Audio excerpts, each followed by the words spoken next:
کمریڈ، میرا سوال یہ ہے کہ افغانستان میں جب انقلاب آیا تو اس وقت ہمارے پشاور میں اور پاکستان میں یہ لیفٹ والے یا کمیونسٹ پارٹی کے جتنے بھی ساتھی تھے وہ یہاں پر بہت منظم تھے.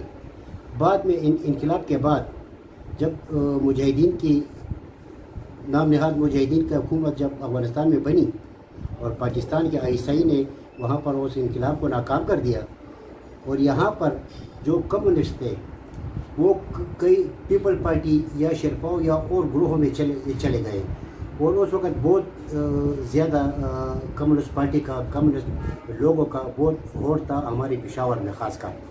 تو اب ان لوگوں پر کیا ہوا، اس کا ذرا جواب مجھے دیں.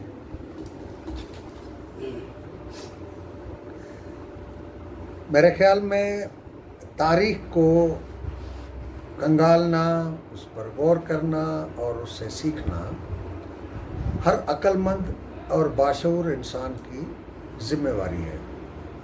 لیکن کچھ تاریخ کے تلخ حقائق بھی ہوتے ہیں، انتہائی تلخ اور کڑوے، جس کو کڑوا سچ کہا جاتا ہے.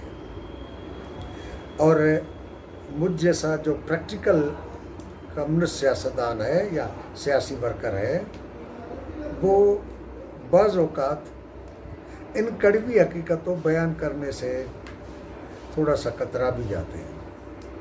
تو میں جنرلائز ایک بات جس طرح آپ نے رکھی ہے، میں بھی جنرلائز بات رکھتا ہوں. دیکھیں، ہمارے ملک میں، پاکستان میں یا پوری دنیا میں سوویت انقلاب نے لوگوں کو سوچ کو اکسایا تھا. آزادی کی سوچ، طبقاتی نظام سے نجات کی سوچ، نظام کو تبدیل کر کے ایک نیا انسان دوست سوشلسٹ سماج قائم کرنے کی سوچ، یہ پوری دنیا میں پھیلی. اور 1917 میں انقلاب آیا. 1952 تک 51 تک دنیا کے اندر 117 ممالک آزاد ہوئے، اور اس دوران کئی سارے ممالک میں نظام بدل گیا. اور جو دنیا کے اندر انتہائی طاقتور، ہزاروں میل دور سے آ کے قبضہ کرتے تھے، انسانوں کو غلام بناتے تھے، دھرتی پر قابض ہو جاتے تھے، پرائی دھرتی پر، وہ اتنے لڑکھڑائے، اتنے کمزور ہوئے کہ انہوں نے اپنے ملکوں میں بھی مزدوروں کو مراد دینا شروع کر دی. کہیں ایسا نہ ہو کہ یہاں بھی روس کی طرح کوئی انقلاب برپا ہو جائے. انہوں نے بڑھاپا کا پینشن، بچوں کو دودھ، خوراک، مفت تعلیم، روزگار دینے کا سلسلہ شروع کیا. یہ سب کچھ اس لیے تھا تاکہ ہمارے ملکوں میں انقلاب ہوئے. پھر جب یہ دور، اس کو کہا جاتا ہے کہ یہ تاریخ کا ابھار کا دور تھا. اب یہ صرف کامریڈ لینن، کارل مارکس یا اسٹالن کی دین نہیں تھی کہ انہوں نے پوری دنیا میں یہ فصل بو دیا. یہ تاریخ کا ابھار تھا. ان قوتوں نے اس مزاحمت کی سوچ، اس ابھار کی سوچ کو ایک ڈگر دی، ایک راستہ دیا. اور وہ تاریخ کا جو ترقی کا، عروج کا دور تھا، وہ آگے چلتا رہا. اور اس کے بعد بھی 3-4 دہائیاں چلتا رہا. لیکن پھر 83-84 کے بعد تاریخ زوال پذیری کے دور میں جانے لگی. ذہین لوگوں کا پیدا ہونا بند ہو گیا.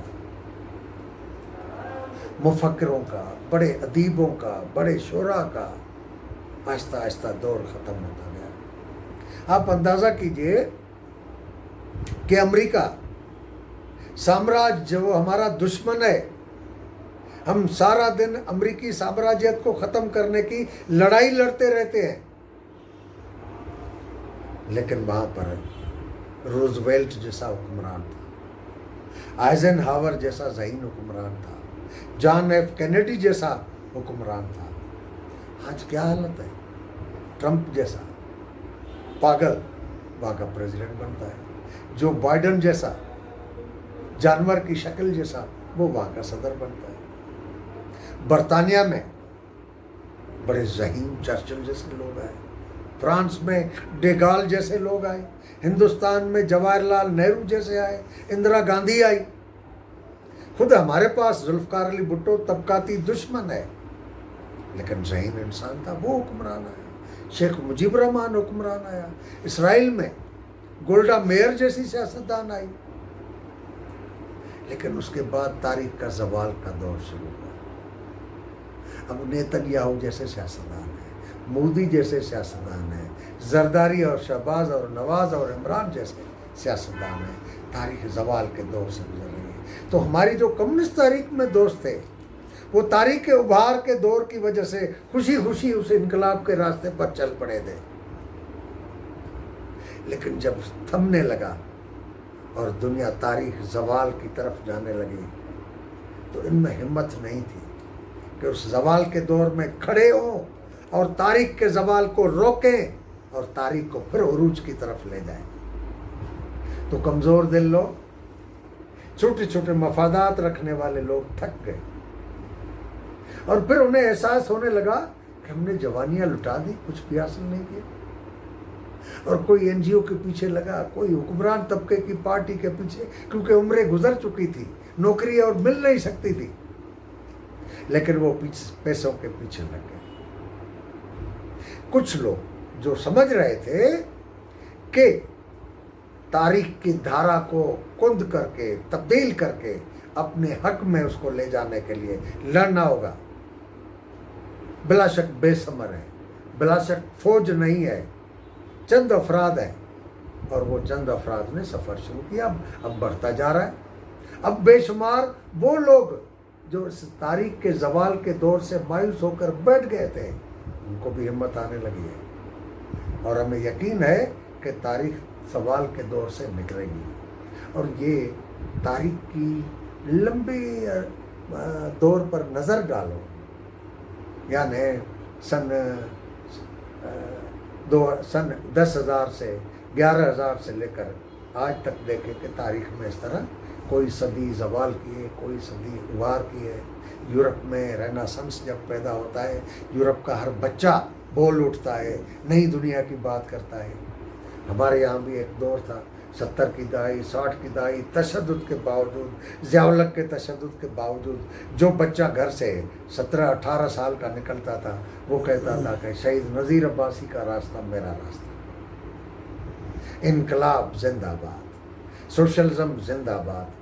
اس کی معنی ایسا تھا جیسے بیابانوں میں، ریگستانوں میں اچانک جو ہے 2-3 سال کے بعد بارش ہونے لگے، اور اس بارش کی وجہ سے ان بیابانوں میں، سوکھی ریت میں کومپلے نکلنا شروع ہو جائیں، مشروم نکلنا شروع ہو جائیں. یہ ہمارا دور وہ تھا. لیکن اب سوکھا ہے، اب سوکھا ہے، انتظار ہے، تیاری کر رہے ہیں، زمین کو تیار کر رہے ہیں، کیونکہ بارش ہونے والی ہے.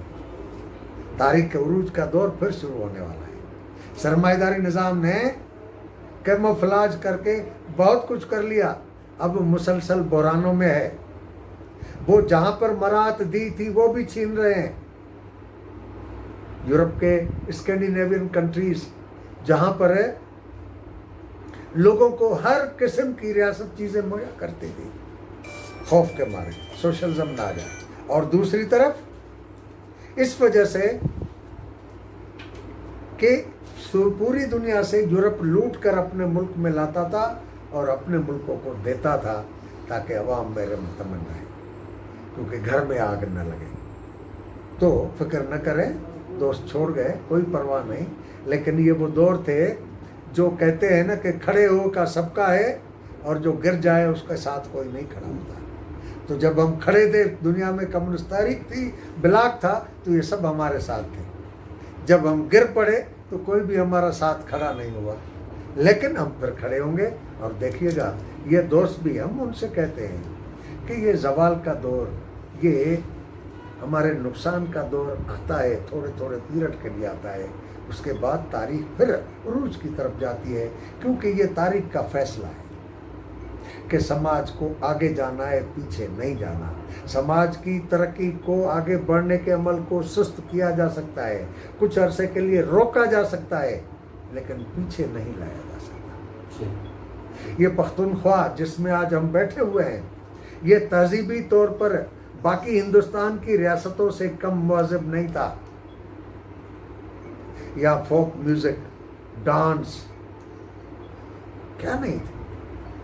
مرد اور عورتیں شادی کے موقع پر، خوشی کے موقع پر کیسے ڈانس کرتے تھے، کیسے یہاں پر جو ہے طبلے بجتے تھے، کیسے یہاں پر جو ہے لوکل جو یہاں کے میوزک تھی وہ بجتی تھی. اس کو جان بوجھ کر زوال کے دور کی طرف دھکیلا گیا تاکہ افغانستان میں سوویت یونین کے خلاف امریکی مفادات کی جنگ لڑی جائے. اس مقصد کے لیے یہاں انہوں نے بیج ڈالا، زبردستی ڈالا. مزاحمت کرتے کرتے لوگوں نے قبول کر لیا، لیکن چند لوگ رہے جنہوں نے کہا کہ نہیں مانتے.